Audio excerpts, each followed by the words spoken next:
రక్ష చేస్తానన్నాడు. మళ్ళీ చుట్టారు. ఇంత మందర పర్వతం వీపు మీద తిరిగిపోతుంటే ఆదికూర్మానికి బాధ పెట్టదా అంటే ఆయనకి ఎప్పటి నుంచో కొద్దిగా వీపు దురదెడుతోందంటే గోకేవాడి కోసం చూస్తున్నాడు. అందుకని మందర పర్వతం తిరిగితే ఆయన దురద తీరలేదు అన్నారు పోతన గారు. ఎంత గమ్మత్తుగా చెప్తారో చూడండి. ఆ మందర పర్వతాన్ని పెట్టి మళ్ళీ పావును చుట్టారు. మళ్ళీ వీళ్ళు తలకాయలే పట్టుకున్నారు. ఇది మూఢత్వం. తలకాయలు అట్టుకున్నారు, వాళ్ళు తోకట్టుకున్నారు. మళ్ళీ మొదలెట్టండి అన్నారు. మళ్ళీ ఇద్దరు మళ్ళీ మొదలుపెట్టారు. ఈసారి మళ్ళీ సంతోషం ఎక్కువైపోయింది. ఎందుకంటే ఇప్పుడు ఇంక టాలెంట్ ఎక్కర్లేదు, కింద ఆదికూర్మ ఉంది, మందరగిరిని తిప్పేస్తే చాలు. ఎంత సంతోషం వచ్చేసిందో. వచ్చేసి పెద్ద పెద్ద అరుపులు మొదలెట్టారు. తిప్పండి అంటే భుజాలు తరుచుకుంటున్నారు, పేర్లు చెప్పుకుంటున్నారు, బిరుదులు చెప్పుకుంటున్నారు. ఇటువైపు బలి చక్రవర్తి ఉన్నాడు, ఇటువైపు విరోచనుడు పుట్టబోతున్నాడు, మేము ప్రహ్లాదుడి వంశంలో వాళ్ళం అంటున్నారు. పేర్లు చెప్తున్నారు, పెద్ద చప్పుళ్ళు చేస్తున్నారు, అల్లర్లు చేస్తున్నారు, పరిగెడుతున్నారు. ఇటు వాళ్ళు ఇటు పరిగెడుతున్నారు, అటు వాళ్ళు అటు పరిగెడుతున్నారు. ఇటు పరుగు అటు పరుగు, ఇటు పరుగు అటు పరుగు. భూమి అదిరిపోతోంది. ఈ పాల సముద్రాన్ని చిలికేస్తుంటే మొత్తం సముద్రం అంతా పైకి లేస్తోంది, కింద పడుతున్నాయి కెరటాలు. అడుగున ఉన్నటువంటి అనేకమైనటువంటి జీవరాశులు కల్లోల పడిపోతున్నాయి. తిమింగలాలు కూడా ఆ మందరగిరి తిరుగుతున్నప్పుడు దాని అంచులు తగిలి, దెబ్బలు తగిలి అటు ఇటు నోళ్లు తెరుచుకుని తిరుగుతున్నాయి. సిద్ధులు, చారణులు, యక్షులు, గంధర్వులు, కిన్నెరులు, కింపురుషులు, దేవతలు ఆకాశంలో నిలబడిపోయారు. ఏమాశ్చర్యం! వాసుకుని తాడుగా పట్టుకుని శ్రీమన్నారాయణుడు కూడా చిలుకుతున్నాడు అని ఆకాశం అంతా నిలబడి చూస్తున్నారు. ఏమిటని? ఈ చప్పుడు ఎంత దూరం వచ్చిందో తెలుసా అండి? ఒక్కొక్క ఫ్యాక్టరీలో ఒక్కొక్కసారి వచ్చిన శబ్దానికి ఊరు ఊరు ఉలిక్కి పడిపోతుందే. అలా ఈ మందర పర్వతం తిరుగుతుంటే అప్పాలవెల్లి లోపల అప్పటికప్పటికి మందరాగము తిరుగన్ చప్పుడు నిండెన జాండము చప్పెడిదే మధుని చెవులు చిందరగొనియన్. ఎక్కడో సత్యలోకంలో భావసమాధిలో ఉన్నాడు చతుర్ముఖ బ్రహ్మగారు. ఈ చప్పుడు ఆయన చెవుల్లో పడి ఆయన బహిర్ముఖుడయ్యాడు. కమండలం పట్టుకుని సత్యలోకంలోంచి బయటికి వచ్చాడు. ఏమిట్రా ఈ అల్లరి, ఏమిటి చప్పుడు అన్నాడు. స్వామి ఆశ్చర్యం, పాలసముద్రం చిలుకుతున్నారు చూడండి, నారాయణుడు కూడా ఉన్నారన్నారు. ఆయన కూడా పైనుంచి కిందకి చూస్తున్నారు. పాలసముద్రం చిలుకుతుంటే హోరెత్తిపోతోంది. చిత్రం ఏమిటో తెలుసా అండి? చిలికేసేటప్పుడు ఎంత సరదాగా ఉందో. ఇంతకుముందు ఎప్పుడు చెయ్యని పని కదా. ఇలా పరిగెత్తడం, అలా పరిగెత్తడం, ఈ పావట్టుకు తిప్పేస్తుండడం. కింద ఆదికూర్మ ఉంది, వీళ్ళకి తెలియట్లేదు, తిరిగేస్తోంది మందర పర్వతం. మంచి సంతోషంగా పరిగెడుతున్నారు.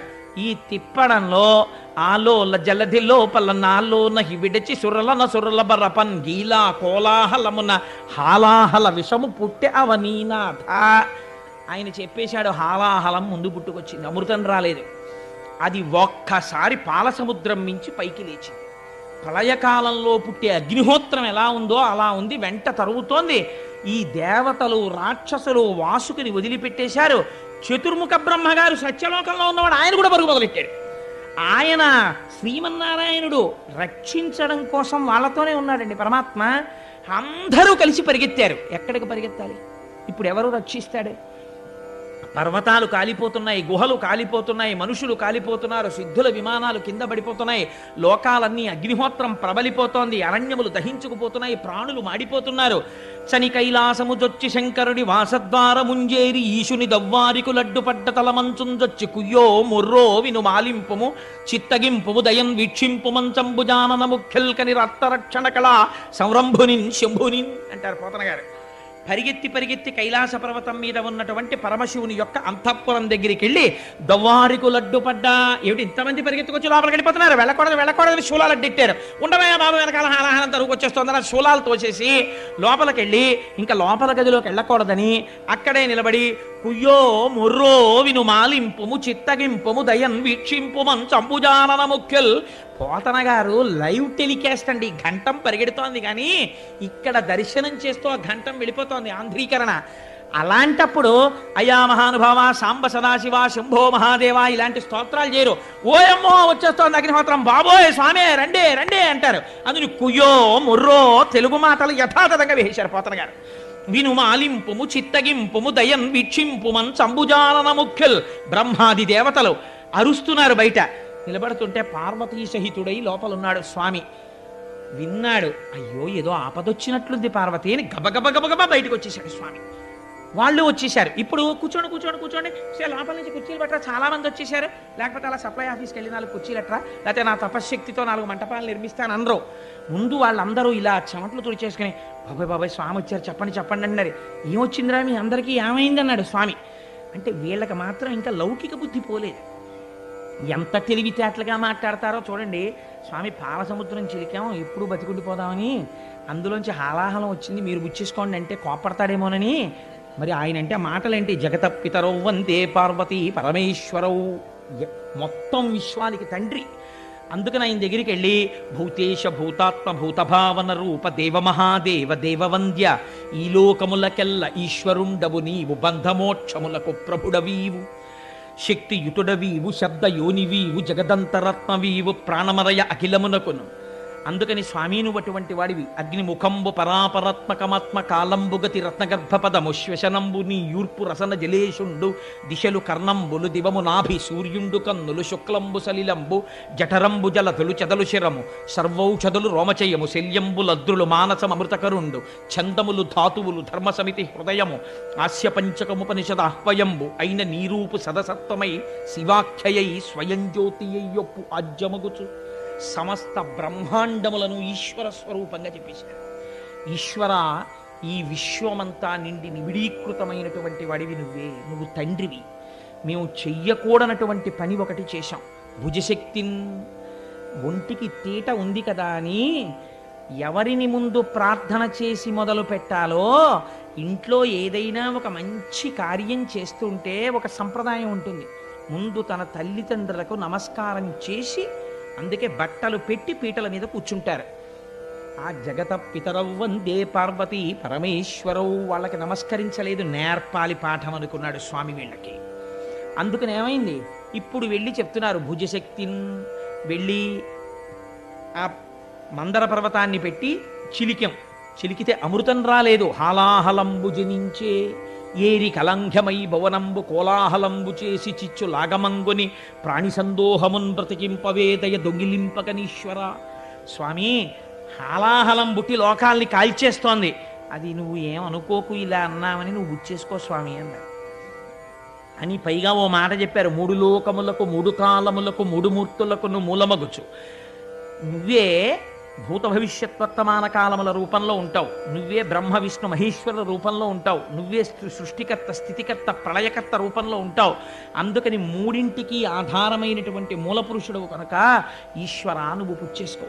లంపటము నివారింపను సంపద కృప చేయ జయము సంపాదింపన్, చంపెడి వారి వధింపను సోంపారగ నీక చెల్లు సోమార్థధరా.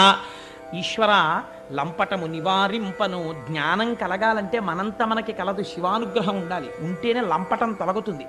లంపటము నివారింపను సంపద కృప చేయ, జ్ఞానం ఇస్తాడు కాబట్టి ఐశ్వర్యం ఇవ్వడనుకుంటారు చాలామంది. ఐశ్వర్యమునకు అసలైనటువంటి స్థానమేది? మీకు నేను ఒక పరమ యథార్థం చెప్పనండి.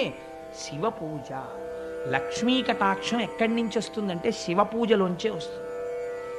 మారేడు దళాన్ని శివలింగం మీద పడితే వెనకాల ఉన్నటువంటి ఈన శివలింగానికి తగిలిందా, వెంటనే ఐశ్వర్యం వచ్చేస్తుంది.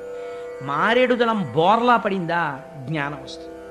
రెండూ కూడా ఫలితాలని ఇచ్చేస్తాయి. అందుకే శంకరుడి దగ్గరికి వెళ్ళి మారేడు దళంతో చేసేటప్పుడు కొన్ని నామాలు చెప్తారు.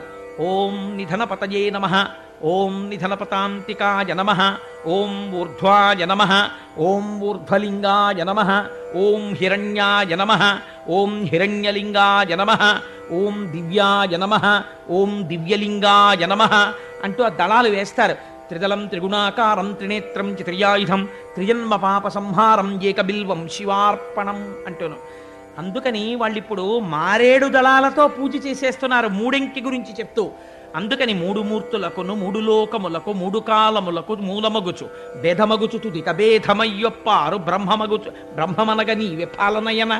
నీ అనుగ్రహం లేనంత కాలం మనిషి ఎంతసేపు నేను విష్ణు భక్తుడని శివుణ్ణి ద్వేషించడమో, శివభక్తుడని విష్ణువుని ద్వేషించడమో చేస్తాడు. ఎప్పుడు శివానుగ్రహం కలుగుతుందో అప్పుడు ఉన్నవి మూడు లేవు, ఒక్కటే ఉంది, మూడుగా కనపడుతోందని జ్ఞానం వస్తుంది. అందుకని పాలనయనా, మూడవ కన్నున్నవాడా నువ్వు ఆ జ్ఞానం ఇవ్వాలి. ఈశ్వర, నువ్వు మాత్రమే మమ్మల్ని రక్షించాలి, ఈ హాలాహలాన్ని నువ్వు పుచ్చుకో అన్నాడు.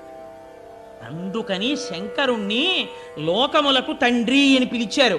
తండ్రికి ఒక లక్షణం ఉంటుంది.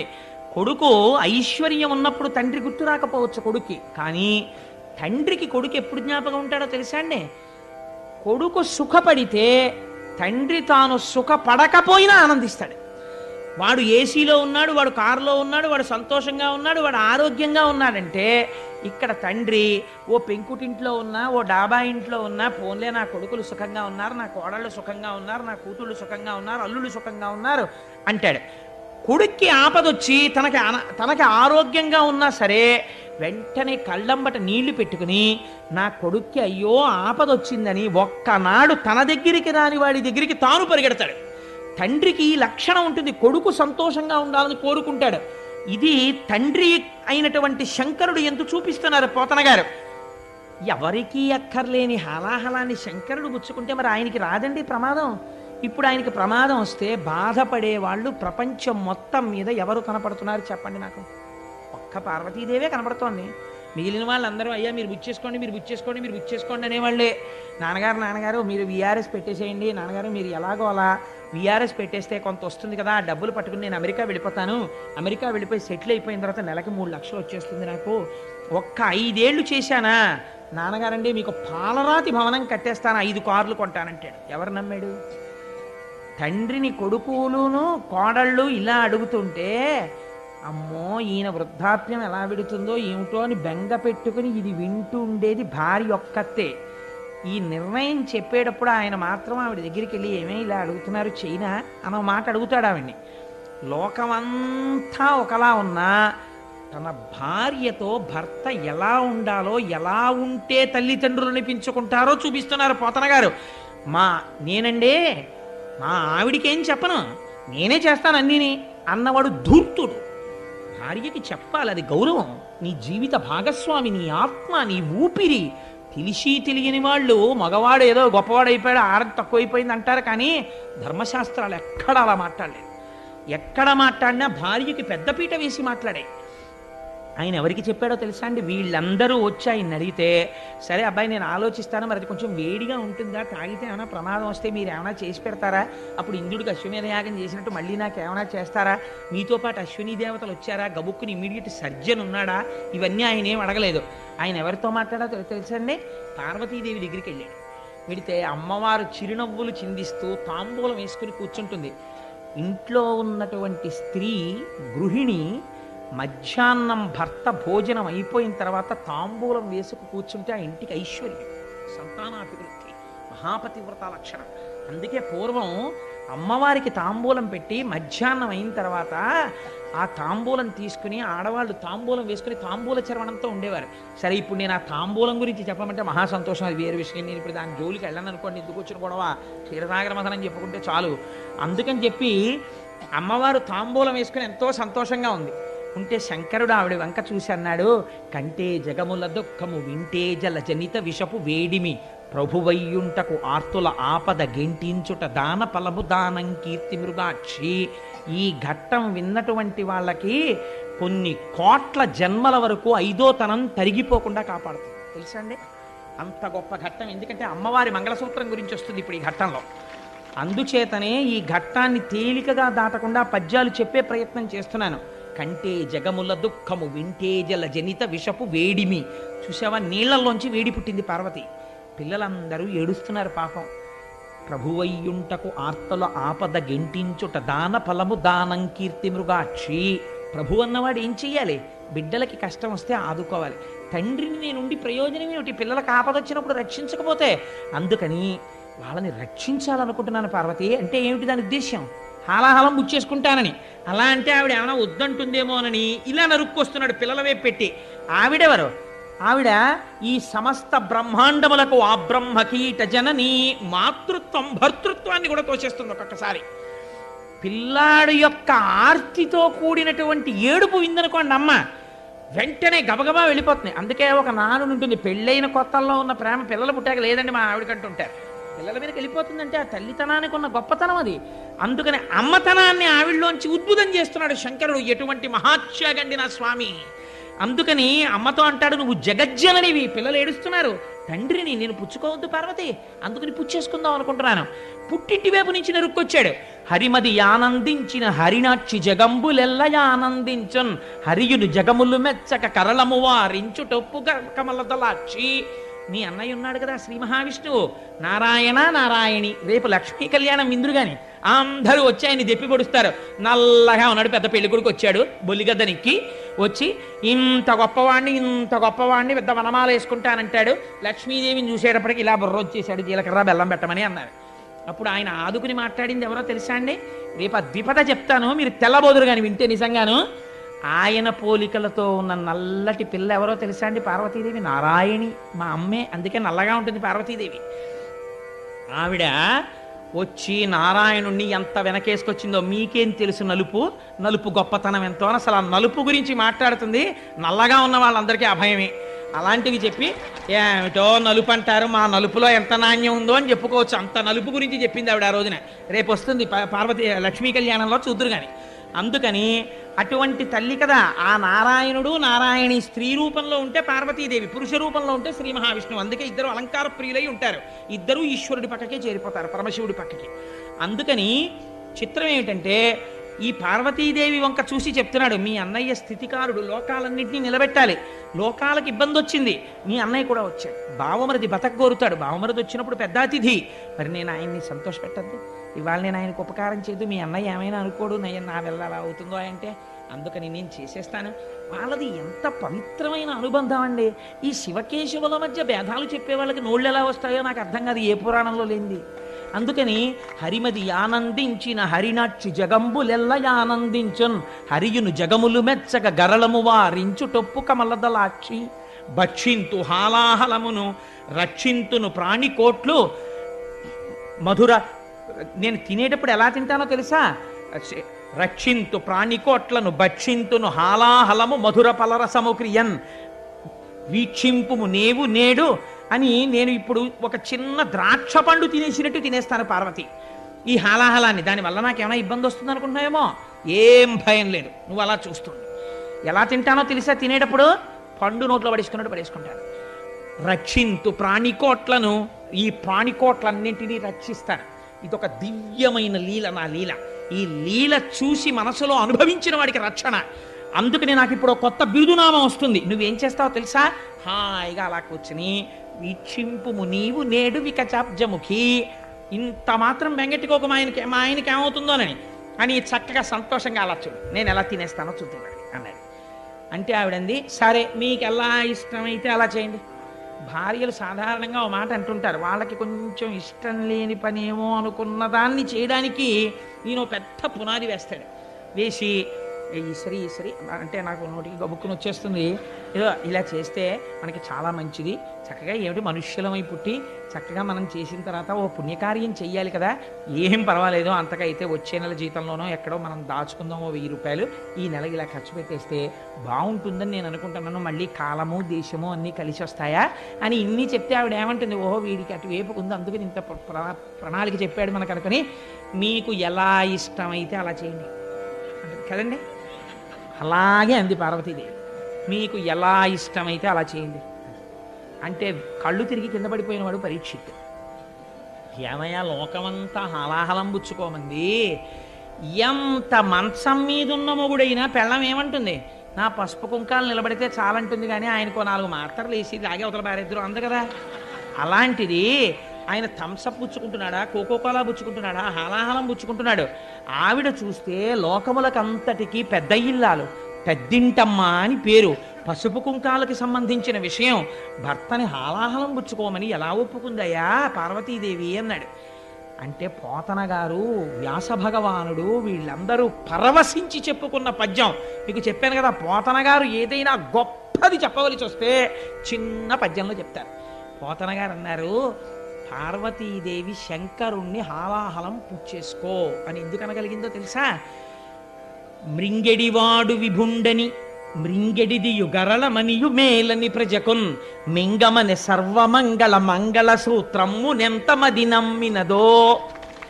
ఆవిడ శంకరుడు విషం తాగుతున్నాడని తెలుసు, విషం తాగితే ప్రమాదమని తెలుసు, తాగుతున్నవాడు తన భర్తని తెలుసు, అయినా తాగమంది. ఎందుకంతో తెలుసా? ఆవిడ సర్వమంగళ. ఆవిడ సర్వమంగళయ్యి ఆవిడ మెడలో మంగళసూత్రం ఉండగా శంకరుడికి ఇబ్బంది ఎందుకు వస్తుందయా? తాగేయమంది. తన మెడలో ఉన్న మంగళసూత్రమును సర్వమంగళ అన్న దేవత ఉన్నది. అందుకే స్త్రీ నిద్రలేస్తే పక్కన ఉన్న భర్త పాదములకు నమస్కరించరు, లేవగానే ముంద తాళిబొట్టు తీసి నమస్కరిస్తారు. అలా నమస్కరించగలిగినటువంటి స్త్రీల వలన ఈ దేశానికి ప్రపంచవ్యాప్తంగా గౌరవం వచ్చింది. లేకపోతే ఎక్కడుందండి ఇటువంటి స్త్రీ జాతి వేరొక దేశంలో? ఇవాళ కలిసి ఉంటే కలిసి ఉండడం, పప్పు మాడిపోయిందంటే విడాకులు ఇచ్చి వెళ్ళిపోవడమే. కానీ ఎంత ధూర్తుడైనా లేవగానే ఇలా కళ్ళకద్దుకొని, అమ్మా సర్వమంగళ, నన్ను కొట్టిన గాడిద కొడుకు కూడా ఇలాగే బతికుండాలని కోరుతుంది ఆ స్త్రీ. ఇది స్త్రీ జాతి ఔన్నత్యం ఈ దేశంలో. దీని గురించి తక్కువ చేసి మాట్లాడడం ఎప్పుడూ చేయలేదు పురాణాలు. కాబట్టి మంగళసూత్రము నెంతమది నమ్మినదో, శంకరుడి జీవనమునకు హేతువు పార్వతీదేవి మెడలో మంగళసూత్రం అని తీర్పిచ్చారు పోతన గారు. మా శంకరాచార్య స్వామి అయితే సౌందర్యలహరిలో ఇంకో అడుగు ముందుకేసి, సుధామప్యాస్వాద్య ప్రతిభయజరా మృత్యుహరిణీం విపద్యంతే విశ్వే విధిశతమఖముఖాద్యాది విశదః కరాళం యక్షేళం కబలతవ తక్కాల కలనా నశంభోస్తన్మూలం తవ జనని తాటంక మహిమా అన్నారు. అమ్మా, ఆనాడు శంకరుడు ఏమిటో వెళ్ళాడు, హాలాహలం మింగేశాడని తెలియక వీళ్ళందరూ చెప్పుకుంటారు. ఆయన గొప్పే ఉందమ్మా, అలా మింగేశాడంటే కారణం నీ చెవులకు పెట్టుకున్న తాటంకాలమ్మా అన్నారు. ఆడదాని సౌభాగ్య వస్తువుల్లో చెవులకు పెట్టుకునేటటువంటి ఆభరణాలు ఒకటి. ఎట్టి పరిస్థితులలో భర్తకి చెవికి ఆభరణం లేకుండా కనపడకూడదు స్త్రీ. ఏ కారణం చేతనైనా తాటంకములను తీయవలసి వస్తే ఏవి పడితే అవి చెవిలో పెట్టుకుని ఉండడానికి వీలు లేదు. అది గండకాలమైతే భర్తకి తీసుకొచ్చేస్తుంది మృత్యువుని. ఏవి పెట్టుకోవాలి? 4 తాటాకులు తెప్పించుకుని చీల్చుకుని, అందుకే అమ్మవారికి సౌభాగ్యదాయిని అని పేరు. ప్రపంచంలో 8 ఉన్నాయి సౌభాగ్య వస్తువులు. వీటిని కాలితో తంతే లక్ష్మీదేవి వెళ్ళిపోతుంది. అందులో ఉప్పు ఒకటి. అందుకే ఉప్పొద్దు అని కానీ ఉప్పు తగ్గిందని కానీ భోజనం దగ్గర అనరు. భోజనం అయిపోయిన తర్వాత చెప్తారు ఉప్పు తగ్గిందని. అందుకే ఉప్పు తగ్గిందని ఉప్పు లేదని అనకూడదు కాబట్టి ఉప్పు చివర వేసి వదిలేస్తారు. తప్పించి ఉప్పు అంత మంగళ వస్తువు తెలుసా అండి.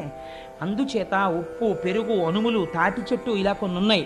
ఆ తాటాకు యందు అమ్మవారి తత్వం ఉంటుంది, సౌభాగ్య వస్తువు. అందుకే తాటంక మహిమ అంటారు.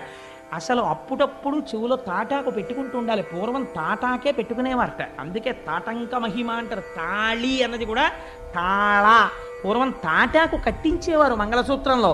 నాకు అప్పుడప్పుడు కోరిక అనిపిస్తుంటుంది, ఉన్నది ఒక్కతే కూతురు కదా, కొడుకును. అందుకని నా కూతురు పెళ్లికి వీలైతే మగపెళ్లి వారు అంగీకరిస్తే మంగళసూత్రంలో తాటాకు కూడా కట్టిద్దాం అనుకుంటుంటాను. తవజని తాళ కదా, అది కదా సౌభాగ్య వస్తువు అని. అందుచేత ఆ తాటి ఆకు ముక్క చెవిలో పెట్టుకుని ఆభరణాన్ని తీయాలి తప్ప అలా ఎప్పుడు పడితే అప్పుడు చెవికి ఉన్న ఆభరణం తీయకూడదు. ఒకవేళ తీసినా భర్తకి కనపడకూడదు. ఆ చెవికి ఆభరణాలు లేనప్పుడు చెప్పాలి, ఏమంటే మీరు కాసేపు నన్ను చూడకూడదు అని చెప్పాలి. చెప్పి మళ్ళీ ఆభరణం కడుక్కుని మళ్ళీ పెట్టుకున్నాక భర్తని చూడాలి. ఈలోగా గబుక్కుని ఎవరైనా చూస్తారేమో అని తాటాకు పెట్టుకుని ఉండాలి. చెవి ఆభరణానికి మన ధర్మశాస్త్రంలో అంత గొప్ప స్థానం ఉంది. అది భర్త ప్రాణాల్ని నిలబెడుతుంది చెవి తాటంకం.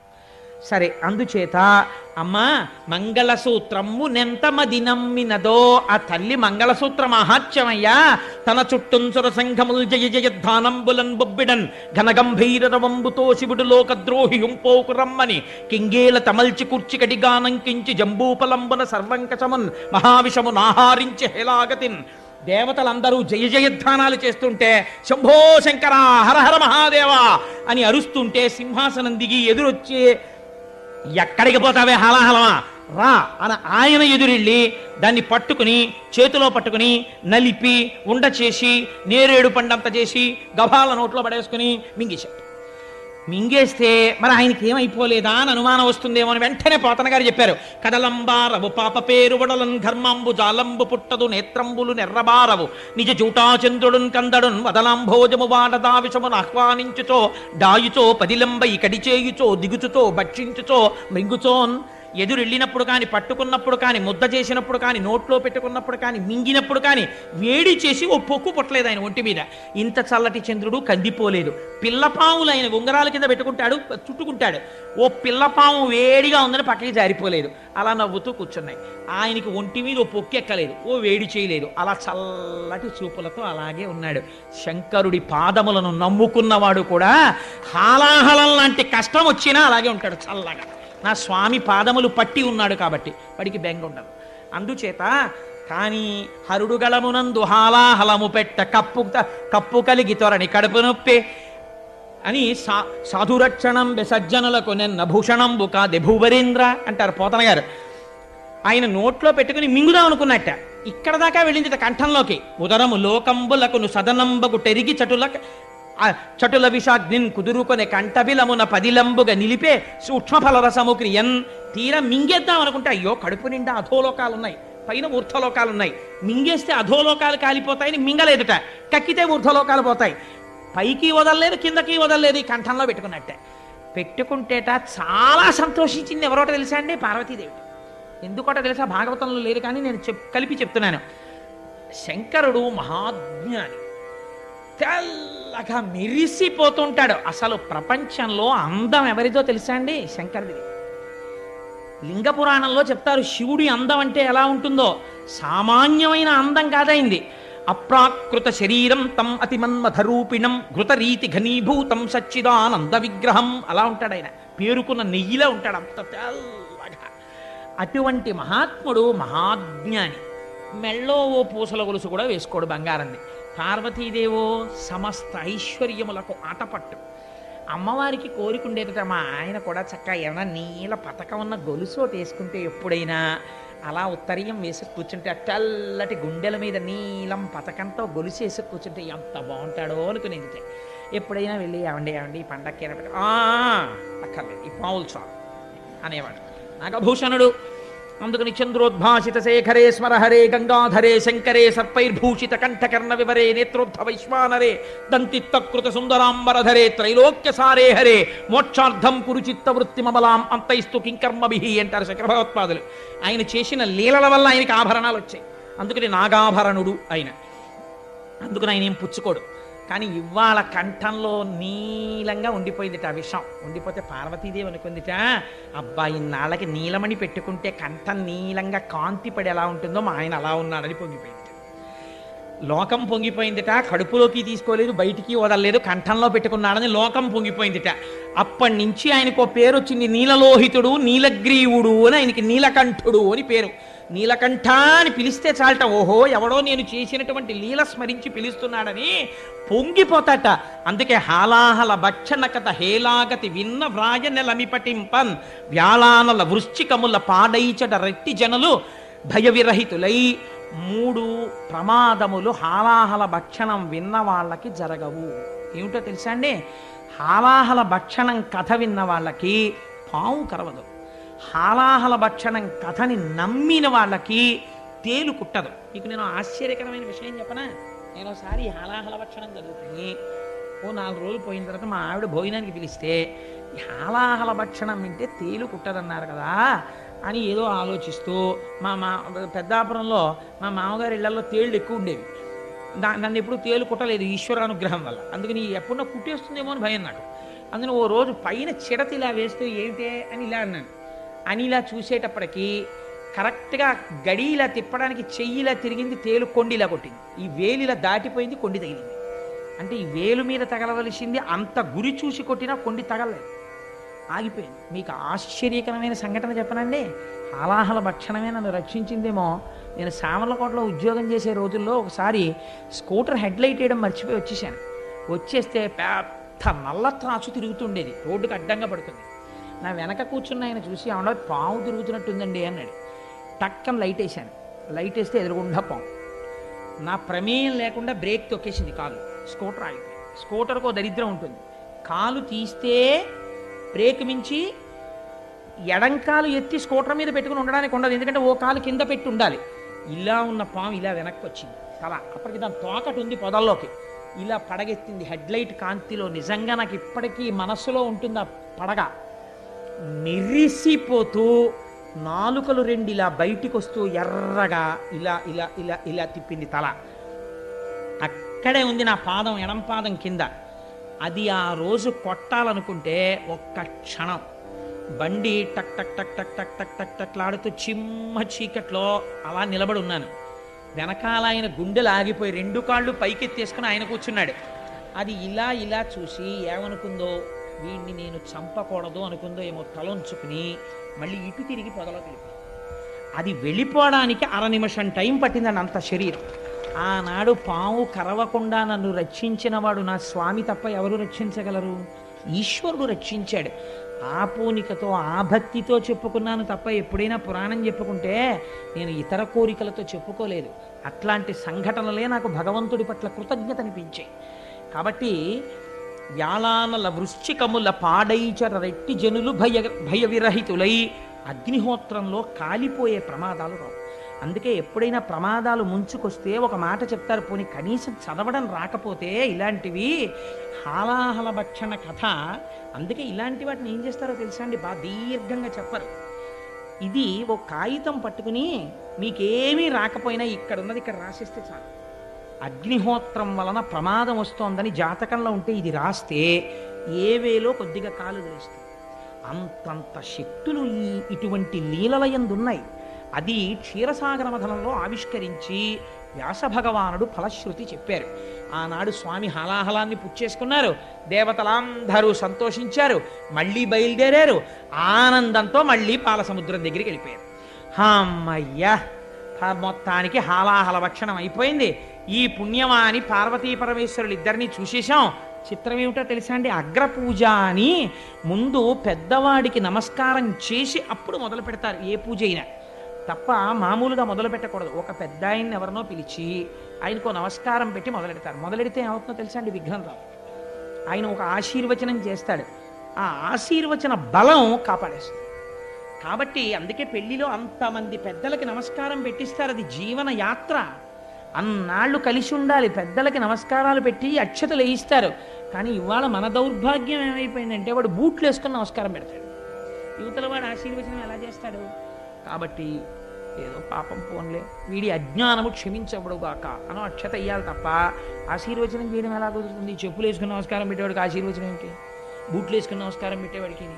అందుకని వాడికి ఆశీర్వచనం చేయడం కుదరదు. వాడు అహంకారంతో ఉన్నాడు. నువ్వు మహాత్యాగివైతే ఏమో, అయితే కనీస మర్యాద ఏది? కనీస సంస్కారం ఏది? మర్యాద నేర్చుకోవాలి, ప్రయత్నపూర్వకంగా సంస్కారం నేర్చుకోవాలి. ఇది నిన్ను కాపాడేది. కాబట్టి వీళ్ళు మళ్ళీ శ్రీమన్నారాయణుడు చెప్పాడు కదా, మనందరికీ కూడా ముందు హాలాహలం వస్తుంది, బెంగ పెట్టుకోవద్దు, మనం మళ్ళీ వెళ్ళి క్షీరసాగరాన్ని మధించాలన్నాడు. అందుకని అందరూ బయలుదేరి ఇప్పుడు మళ్ళీ వాసుకుని చుట్టి మళ్ళీ క్షీరసాగర మదనం మొదలుపెట్టారు. మొదలుపెట్టి ఉత్సాహంగా, ప్రమాదం వెళ్ళిపోయింది కదా, ఇంకా హాలాహలం వచ్చేసింది, ఇంకా ఏవో వస్తువులు వస్తాయన్నాడు ఆయన. ఓ మాట చెప్పాడు, హాలాహలం వచ్చినప్పుడు భయపడకండి, మళ్ళీ చెప్పండి, కానీ మంచి మంచి వస్తువులు వస్తాయి రే, కానీ వాటి మీద దృష్టి పెట్టుకోకండి అన్నాడు. అవి ఏమిటో చూడాలనుంది, ఇవేమిటో చాలా మంచివి మన దృష్టి లాగేస్తాయన్నాడు. కానీ అడగద్దన్నాడు. కానీ అసలు అవి ఏమిటో చూద్దాం, ఒక్కొక్కటి వస్తాయని సంతోషంగా తిప్పేస్తున్నారు పాలసముద్రం వంక చూస్తూ. హలాహలం రావడం చూశారు కదా, కాబట్టి ఇప్పుడు కూడా అలాగే వస్తుంది అక్కడి నుంచి అని తిప్పుతున్నారు. తిప్పుతుంటే ఆ ఆనంద సమయంలో అగ్నిహోత్రియనుచు ఆసురభిని దేవమునులు పుచ్చుకొని రిముని రింగి విభుద సంఘములకు వెర్రవుతో ఆధ్వర హవులు పెట్టు కొరకు అవనినాథ. మొట్టమొదట అందులోంచి సురభి కామధేనువు పైకొచ్చింది.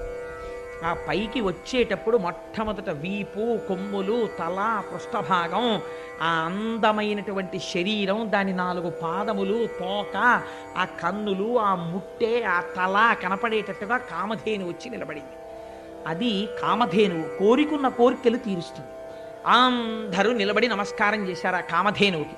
ఇది విన్నంత మాత్రం చేత శక్తివంతం. ఆ కామధేనువుకి నమస్కరిస్తే దేవమునులు అన్నారు, మహర్షులు, వీళ్ళకి లౌకికమైన కోరికలు ఉండవు. ఇంకా దాన్ని తీసుకొచ్చి పెరట్లో పెట్టేస్తామానో ఓ కప్పు కాఫీ ఇచ్చే, ఓ కప్పు టీ ఇచ్చే అంటూ ఉండరు. ఈ పాలతో మేము హవిస్సులు అర్పిస్తాం అన్నారు. ఎందుకు ఇస్తారు హవిస్సులు? లోక కళ్యాణార్థం. వాళ్ళు దేవమునులు, వాళ్ళకి కోరికలు ఉండవు, వాళ్ళు చెయ్యాలి. అందుకే బ్రాహ్మణుడికి గోదానం చేశారు అంటారు. ఎందుకో తెలుసా అండి, ఆయన ఏం చేస్తాడు? తోడెట్టుకు పెరుగు తినడం. ఆయన ఓ పట్టుకెళ్ళి శివలింగానికి అభిషేకం చేస్తాడు. చేస్తే ఏమవుతుంది? లింగం చల్లబడుతుంది. శివలింగం చల్లబడితే లోకమంతా చల్లగా ఉంటుంది. అందుకే ఆవు పాలు పట్టుకెళ్ళి అయ్యగారికి ఇవ్వండిరా కాశిని అంటుంటారు పెద్దలు. కారణం ఏమిటి? దానివల్ల లోకమునకంతటికీ మేలు చేయించినటువంటి పుణ్యంలో 6వ వంతు తన ఖాతాలో పడిపోతుంది వచ్చి. If you like this video, hit the like button. For more videos, subscribe to our channel. If you have learned anything from this video, comment down below. Subscribe.